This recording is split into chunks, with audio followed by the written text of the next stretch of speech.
Hi guys, so magandang araw sa inyong lahat. Welcome to my YouTube channel. So, ang video po natin ngayon at kauna-unahang video po ay magbibigay po tayo ng tips sa paglilinis ng ceiling fan at ililipat po natin ito sa ibang kwarto at ida-direct natin sa switch light. So, secure muna natin yung pinag-cut natin na wire. So, para iwas po tayo sa na makuryente. So, ganun lang po kadali. So, sana magustuhan nyo po yung video natin and please like and subscribe. So, ganito lang po, low screw lang po natin yung mga itong propeller na palapad ng ceiling fan po. So, napakadali lang po nito. So, sa mga hindi pa alam, so tapusin nyo po yung video at marami kayong matutunan na mga tips o life hack sa pang-araw-araw natin. So, ugaliin po natin yung paglilinis ng mga gamit natin. Napaka-importante po nito para mas tumagal pa yung mga gamit natin. At saka iwas po tayo sa sakit na dulot ng alikabok. So, ganito lang po yung kadali.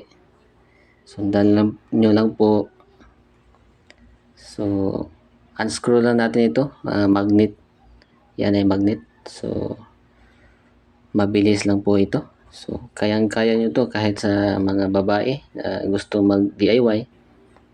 So, follow nyo lang po yung proseso.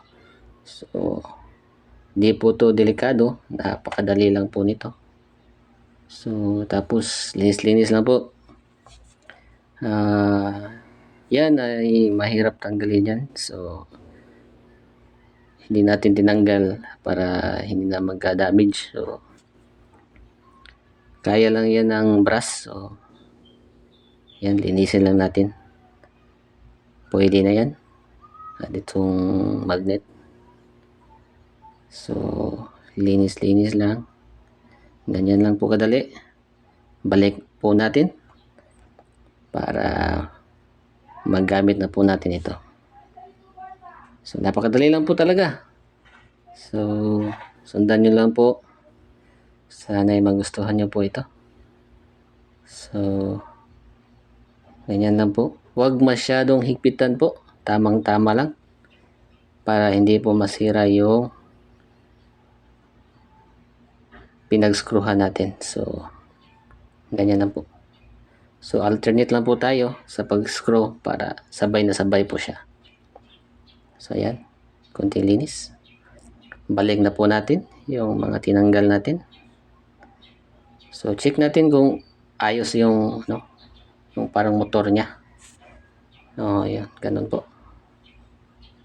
So, salpak lang po natin. So, ganyan lang po. I-screw ulit natin. Lagay natin yung lahat ng screw. Tapos, higpitan natin. Ang tama lang po ang pagkahigpit. Huwag masyadong higpitan. Plastic lang po kasi yan. So, madaling masira yan. So, ganun lang po yung kadali. May guide yan. So, hindi tayo mawawala. Tapos may screw yan. Yan. Dalawang screw po yan. Para hindi matanggal. So, napakadali lang po. Yun. Ayos na. At ito po yung gagamitin nating materialis para i-direct natin doon sa wire ng papuntang sa switch. So, ganyan. Balatan lang po natin. So, hindi natin na-videohan yung pagbalat. So, ganun lang po. Tapos, higpitan po natin. Yung materials na yan po, mabibili lang po natin yan sa mga hardware store. So, marami po yan doon. Yun, yung gitna nun, pwede natin yung screw doon sa kisame. Yun. So, higpitan lang po natin.